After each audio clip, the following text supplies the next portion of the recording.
In the summer of 1988, the East Tyrone Brigade of the Provisional IRA had a roster problem.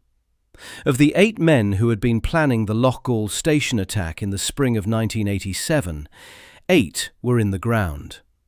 Of the secondary cell, who had been chosen to replace them through that autumn, 3 were in the ground and 2 were in custody. Of the third-line operators, who had been quietly identified for replacement cell duty by Christmas 1987, the senior commander had been shot at Drumnakilly, and the explosives officer had defected. In the operational diary of the Provisional IRA for the entirety of 1988, the East Tyrone Brigade carried out exactly 2 attacks. They had carried out 22 in 1985. The reason for that gap, what closed it, and who closed it, and over how many months, is the subject of this video. That gap is the question the audience under every Loughgall video on this channel keeps asking. The most liked comment on the channel's own Loughgall reconstruction has 350 likes. It is 4 words long. It says, "SAS done us proud." The reply, at 129 likes, phrases it differently. It says, "The IRA may have been the biggest menace to society, but the SAS were the biggest menace to the IRA." A third comment, 135 likes, calls the engagement at Loughgall, Boy Scouts versus the SAS, laughable. These 3 comments are not a debate. They are an articulated thesis. The audience has decided what the answer is. What they have not been given, on this channel or any other, is the 8-month version of the answer. The single Friday in May 1987 is the famous frame. The campaign that ran from the Birches in August 1986 to Drumnakilly in August 1988, with Loughgall as its centre node, is the version of the story the comments are reaching for. Begin at the baseline. In the calendar year 1985, the East Tyrone Brigade of the Provisional IRA, commanded then by Patrick Joseph Kelly of Dungannon, was the most active rural Republican active service unit operating anywhere in the United Kingdom. The brigade's operating area covered eastern County Tyrone, the northern half of County Armagh, the eastern fringe of County Monaghan, and the southern strip of County Londonderry. Its cell composition was small, 8 to 10 operationally active volunteers at any given moment, with a wider support network of drivers, lookouts, weapons keepers, intelligence officers, and bomb builders. The commander, Patrick Kelly, born in Carrickfergus in March 1957, had joined the Provisionals in his early teens and had taken brigade command around 1985. Under his leadership, the unit was operating on a doctrine devised by Jim Liner, a Monaghan man and a long-time member of the brigade. The doctrine had a name in the literature. It was called the no-go zone strategy. The objective was to destroy isolated rural police stations and intimidate the contractors who came to rebuild them, so that the British state could not project a uniformed presence into the rural areas where the brigade operated. The contractors were a deliberate target. Without them, the stations stayed destroyed. In December 1985, the brigade ran 2 operations within 10 days. On the 3rd of December, they assaulted the Ballygawley RUC station. 2 Royal Ulster Constabulary officers were on duty inside. Both were lost. The station was destroyed by a bomb. One of the operators on the ground took a .357 Ruger revolver from the body of Reserve Constable William Clements as he left. That revolver was going to matter later.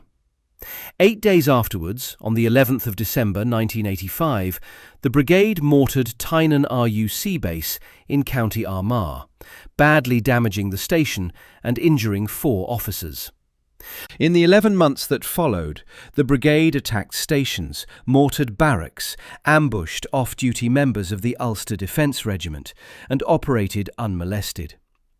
The annual operational tempo of the East Tyrone Brigade in 1985, according to the brigade's own internal accounting in the years afterwards, was somewhere in the region of 22 distinct armed actions. The wider architecture inside which the brigade was operating had changed quietly in the autumn before. On the 15th of November 1985, at Hillsborough Castle, the British Prime Minister Margaret Thatcher and the Irish Taoiseach Garret FitzGerald had signed the Anglo-Irish Agreement. The agreement gave the Republic a consultative role in the affairs of Northern Ireland in exchange for security cooperation.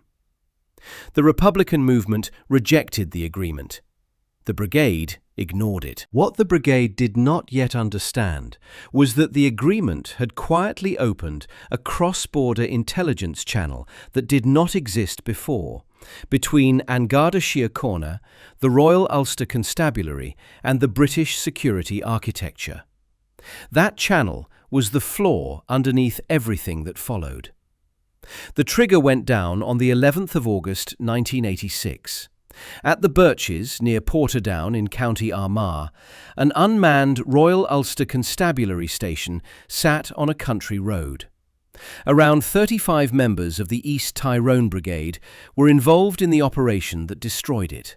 There were planners, there were lookouts, there were bomb builders, there was a diversionary bomb attack staged at Pomeroy to draw the security forces away. There was a JCB digger commandeered at Washing Bay and driven through the perimeter fence of the Birches with a 200-pound bomb in the bucket. The man driving the digger was almost certainly Declan Arthurs, a 20-year-old from Galbally in County Tyrone, who had grown up driving agricultural equipment on his family's farm. After the digger went through the fence, the volunteers retreated to a waiting van. A fuse was lit. The bomb went off. The Birches RUC station was destroyed. The roof of a pub across the road came off in the blast. 3 civilians were injured, including a partially disabled American tourist. Nobody died. The attack was, by the brigade's own measure, a complete operational success. What the brigade did not know is that the bomb signature on that JCB digger had just gone into a folder. The folder was in the operations room of the Royal Ulster Constabulary's Special Branch, where a Detective Chief Superintendent called Francis Murray was the head of the unit charged with what the security services politely called direct action. Murray was a Catholic from Portadown. He had been a uniformed officer at the height of the Loyalist paramilitary cycle of the mid-1970s. He knew that what had just happened at the Birches had a footprint. The footprint was the digger, the bomb in the bucket, the diversion, the size of the team. It looked, to Murray's desk, very much like a third instance of a pattern that had begun at Ballygawley in December 1985. The first attack had been a station with a bomb. The second attack, 8 months later, had been a station with a digger and a bomb. The third attack, when it came, would be a station with a digger with a bomb in the bucket. Murray put a working theory on the file. He wrote a target window underneath. The target window was the spring or early summer of 1987. The architecture Murray was running inside is worth naming. Above him sat the Tasking and Coordination Group at Knock, the Royal Ulster Constabulary's headquarters in Belfast. The TCG was the post-1985 joint committee that bound together the Royal Ulster Constabulary Special Branch, the Security Service MI5, and the agent handling arm of the British Army, the Force Research Unit. The TCG had the authority to deploy the Special Air Service. Beside the FRU sat the 14 Intelligence Company, a covert surveillance detachment of around 120 operators known inside the Army as the Det. It ran 4 detachments, one each for the high-pressure operating zones of the province. The Det's job was to put eyes on identified Republican operators without those operators ever knowing the eyes were there. Between September 1986 and the spring of 1987, the Det and the FRU set out to do exactly that on the East Tyrone Brigade. They wanted to know which volunteers, on which farmsteads, on which roads, had been part of the Birches team. According to historian Richard English, at least one paid special branch informant inside the brigade's operational picture was already on the books by the autumn of 1986. The record on whether that informant was part of the cell on the field on the 8th of May 1987 is contested. What is not contested is the architecture. A TCG-coordinated combination of human source intelligence, signature pattern reading, and covert surveillance was being trained through the autumn of 1986 and the winter into 1987 on a single rural brigade. Underneath that, something else was happening. In January 1987, 4 months before Loughgall, a new commanding officer took over the Force Research Unit. The Army records him only as Colonel J. His name was Gordon Kerr. Kerr inherited an agent handling operation that had, in the assessment of his predecessors, gaps in its coverage. Kerr decided to close those gaps. The brigade in East Tyrone was the priority. The pattern Murray had identified at Special Branch in August 1986 was now being walked in, week by week, by a separate Army-side agent handling cycle that would generate the second of the 2 intelligence streams that converged on Loughgall. What that looked like on the ground is worth describing. The covert surveillance arm, the Det, deployed plainclothes operators into the operating area in vehicles that had been carefully chosen to be invisible. The vehicles were old, they had small dents, the number plates were not consistently fresh. The drivers were men and women of the British Army who could pass for civilians in a rural Northern Irish lane.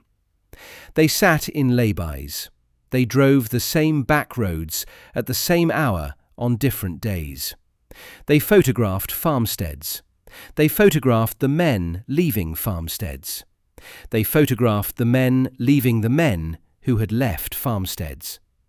According to the journalist Peter Taylor, who interviewed serving and former operators for his BBC series Brits, the Det's discipline was that an operator would not move from a position for any reason. They did not eat, they did not get out of the vehicle. They photographed everything, and they handed the film up the chain, where another set of operators built the targeting picture. By March 1987, the targeting picture on the East Tyrone Brigade was, in the assessment of historians who have since reviewed the declassified record, more complete than any targeting picture the British state had built on any rural brigade up to that point. Patrick Kelly's farmsteads were known. Jim Liner's safe houses across the border in Monaghan were watched. The movement of the JCB that would later sit in the bucket of the Loughgall operation was tracked. The bomb builders were known. The drivers were known. The cell's tendency to use a specific category of agricultural digger was known. According to a separate special branch informant in Monaghan town, Liner had moved to a safe house in Coal Island in the days immediately before the operation. The Royal Ulster Constabulary's E4A Covert Intelligence Unit had located the stolen digger before the volunteers ever loaded the bomb into the bucket. None of this was known to the brigade. By the spring of 1987, the picture was sufficiently complete for the British to plant the trap. The brigade's plan was the third strike of the 3-strike sequence, a station with a digger with a bomb. The station chosen was Loughgall in North County Armagh. The bomb on the digger was a heavier load than the Birches bomb, somewhere between 300 and 400 pounds of agricultural explosive, set in an oil drum with 2 40-second fuses to be lit by hand. The approach was a blue Toyota Hi-Ace van. The cell on the operation numbered 8 men. The commander on the ground was Patrick Kelly. Beside him were Jim Liner, Patrick McKerney, Declan Arthurs, Eugene Kelly, Gerard O'Callaghan, Tony Gormley, and the youngest of them, Seamus Donnelly, who was 19. The brigade's senior reconnaissance had been done. The station's manning pattern had been confirmed. The cell believed it was about to carry out the third successful station attack of a 17-month sequence Patrick Kelly had run since Ballygawley. The operation that closed the trap was codenamed Operation Judy.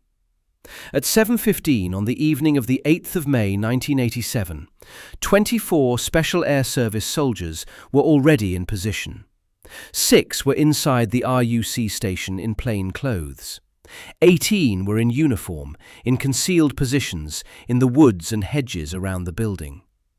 The blue Toyota van came up the lane. The JCB digger came up the lane behind it. The digger went through the perimeter fence with the bomb in the bucket. The bomb detonated. The sound carried for miles, and the 18 SAS soldiers in the hedges, with the 6 inside the station, opened fire. Within minutes, all 8 men of the IRA East Tyrone Brigade Active Service Unit were dead in the field. The Northern Ireland Secretary Tom King would write to the Cabinet Office in the days that followed that the weapons recovered from the 8 bodies, when the ballistic tests were done, were forensically linked to 40 to 50 lethal shootings. King added in a separate Hansard statement on the 14th of May that in the attack launched by the IRA at Loughgall, an innocent passer-by and his brother were caught up. The passer-by was Anthony Hughes. The brother was Oliver Hughes. The Hughes brothers had nothing to do with the IRA. They were Catholic civilians from Caledon. They had been called out that morning to repair a lorry belonging to a Mr. John Guy at Loughgall. They had finished the job. They were driving home in a white Citroën GS. The Citroën pulled into the lane behind the Toyota van, without either brother understanding what they had driven into. The SAS fired on the Citroën as it tried to reverse. Anthony was hit 15 times. He did not live. Oliver was hit 14 times. He survived. In March 2014, the Ministry of Defence formally apologised to the Hughes family. The wording, after a previous version had been rejected by the family, called both brothers wholly innocent of any wrongdoing. Oliver Hughes had died in 2010, 4 years before that apology arrived. In May 2001, the European Court of Human Rights, in the case of Kelly and others against the United Kingdom, application number 30,054 out of 96, ruled that the United Kingdom had violated the procedural obligations of Article 2 by failing to conduct an independent and transparent investigation into the deaths. The court stopped short of ruling the engagement itself unlawful. The applicants in the case included Mary Kelly, Carmel Liner, Amelia Arthurs, Annie Gormley and Bridget Hughes. The cell roster removal at Loughgall was not the end of the campaign. It was the central node of it. The brigade still had volunteers. The doctrine still had architects. What the brigade did not have in the late spring of 1987 was the operational layer that knows how to put together a station attack. That layer had been on the field. The Provisional IRA's Army Council and its Chief of Staff, Kevin McKenna, a Tyrone man who had taken the Chief of Staff position in 1983 and who would hold it until 1997, ordered a replacement cell to be stood up. The replacement work began in the summer and autumn of 1987. A reconnaissance picture was rebuilt. Operators who had been on the support network, drivers, scouts, bomb builders, were elevated to cell positions. By late 1987, the replacement cell was operationally identified. The Army Council's decision to rebuild rather than withdraw is itself a story. McKenna had, in the years before Loughgall, been reluctant to authorise the no-go zone doctrine, as Liner and McKerney had presented it. There had been an internal proposal around 1985 to form what the brigade called flying columns, small mobile units that would operate across the rural areas without fixed bases. McKenna had turned the flying column proposal down. Northern Command, the layer beneath the Army Council that handled the brigades north of the border, had approved the destruction of stations strategy instead.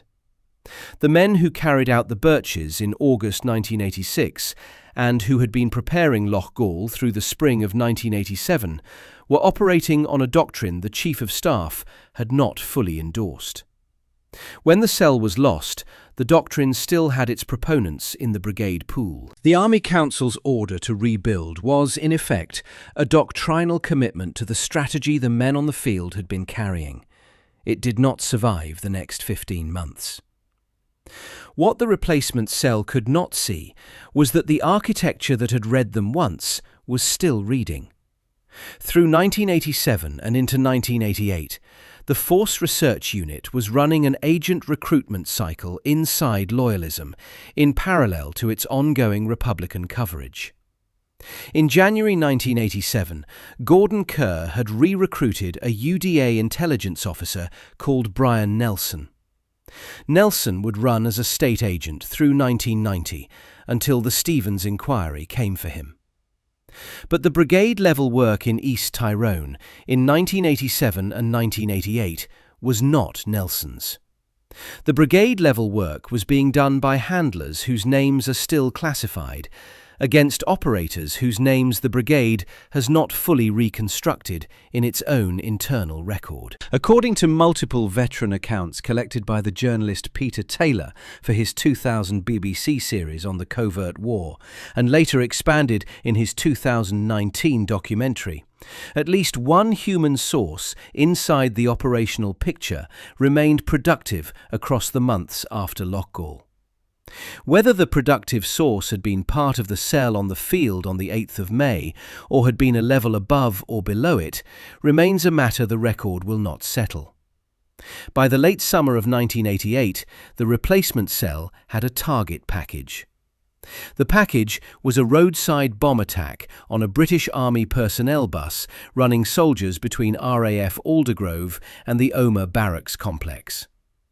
On the night of the 19th into the 20th of August 1988, at midnight, on the A5 road near the townland of Kerr, outside Ballygawley, that bomb went off.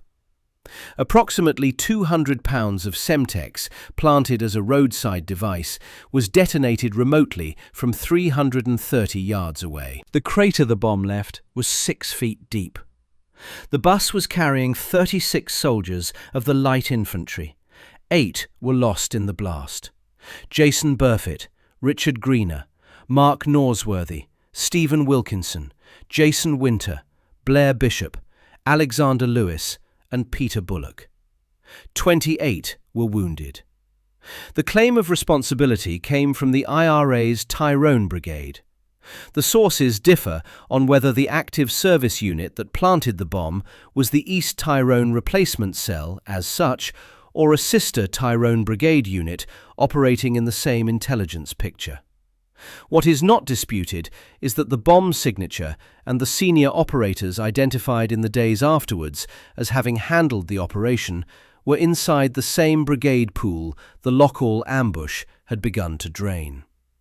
10 days later, on the 30th of August 1988, 3 men from the brigade pool set out to target an off-duty member of the Ulster Defence Regiment. The target had been identified through a long surveillance of his civilian job as the driver of a delivery lorry on a regular route at regular hours.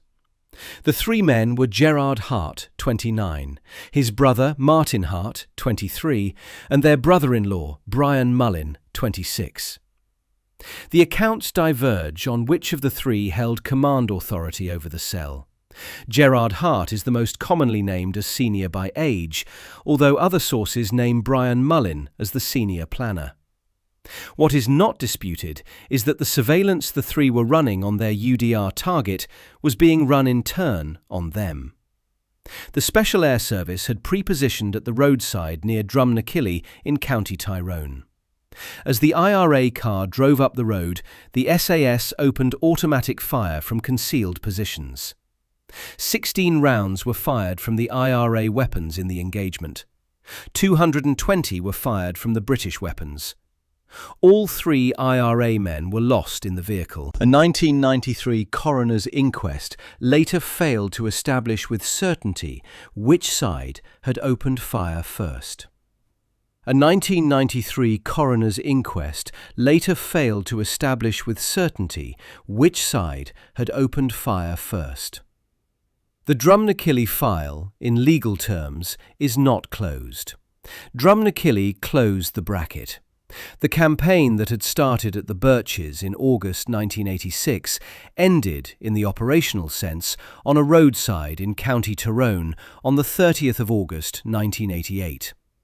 8 months between Birches and Loughgall, 15 months between Loughgall and Ballygawley, 10 days between Ballygawley and Drumnakilly.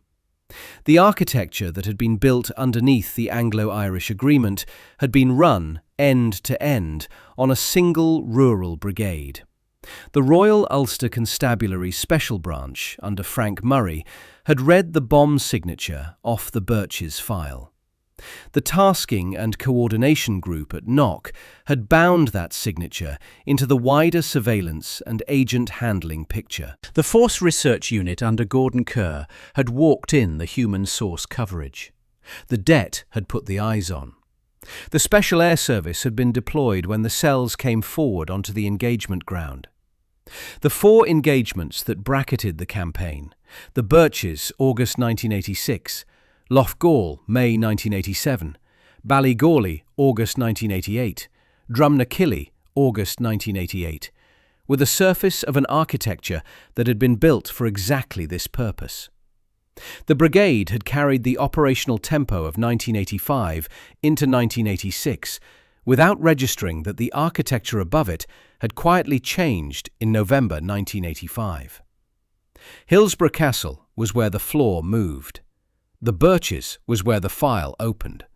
Loughgall was where the trap closed. Drumnakilly was where the bracket shut.